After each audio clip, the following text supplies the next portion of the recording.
Hey guys, Mark Brush, Protect Dog Training. On the way back from a real good outing with the puppy.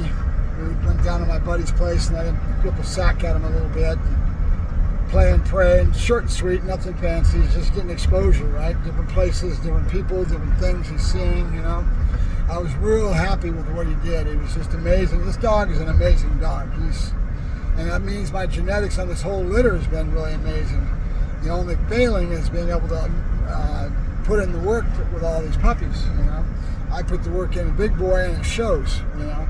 And then Chaka, he got some good work before he left too. And then the gentleman in Vegas, his dog, he says, is the same way. Nothing phases him. They just go towards people.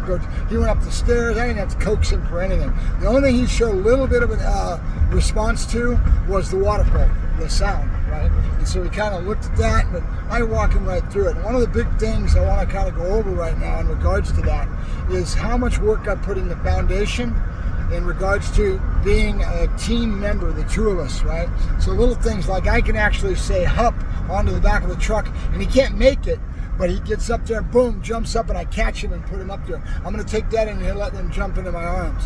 But it's building trust, right? He knows I'm going to grab his ass in. I got you. I'm teaching those keywords. I'm right there for him, right?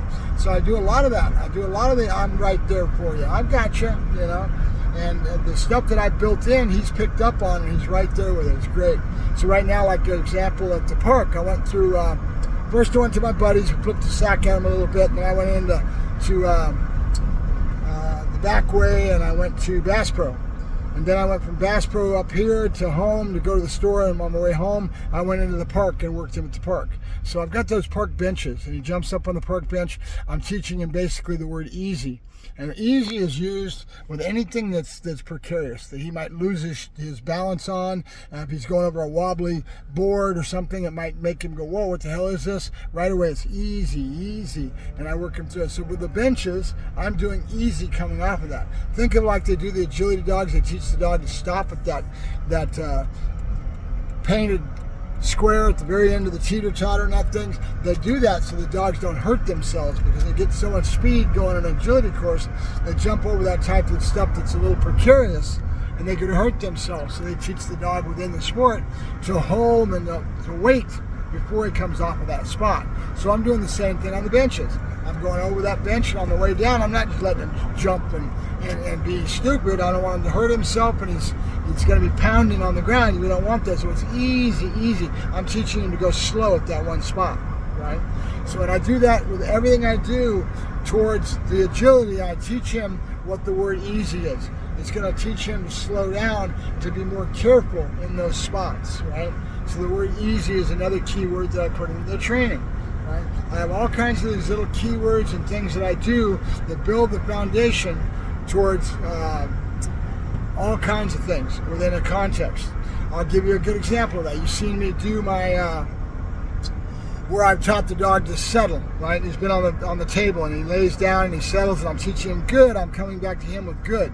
Well, then I reaffirm that good in another area. What is that area? In the crate in the back of the truck, right? When I open that crate door, I'll slap him in the face of the door and teach him to hold, and then I'm using the water bowl because he wants a drink. A lot of times they're thirsty, and when he get into the truck, I get a pattern and routine of them getting water in that contextual spot, right? So then I work the dog, and he's got to hold. I open the door, and then I say good, and the water goes to him.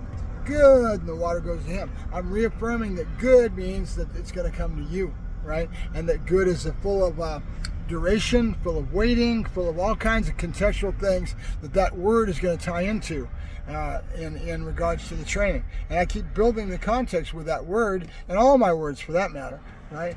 There's what I call them my trigger words, right? You ready, right? Let's go bye-bye. You want a drink? All the vocabulary that I put into the dog's development. I work a lot on that. That's very important with my dogs that I build, right? So I'll let you guys go. I'm almost on my way home. We've done all kinds of little things today. I'm real happy with the work that we got done. No calamities. We stayed on the elevator for a good half hour, 30 minutes. I went to one, went and walked around the store, came back, did it again with people that were coming in, big old waves of people coming at him, and he got so used to it, he's not gonna. This is the stuff that imprints in his mind for the future. and then that becomes behavior that grows confidence and everything else, right? And he's just such a great dog. He's just genetically so sound, it's not even funny. Dogs like this, it's hard when I let them go. It's like Bruno, same thing, hard when I let them go, because the dogs have so much potential, and I wish I had the time to give every dog individual attention and have only one dog. But at the same time, that's what I do for a living, so it is what it is. It won't be it won't be the first time, it won't be the last time that I have a good dog, right? I either build it, mold it, shape it, or I have genetics behind me that gives me that, and then I build that quality in the dog that gives him the strength that he needs in life, right? So we'll talk more about that. I'll talk to you later. Have a good day, guys. Happy Father's Day, everybody. I didn't even realize it was Father's Day, and that's why it's so busy out there. I'll talk to you later. Bye-bye.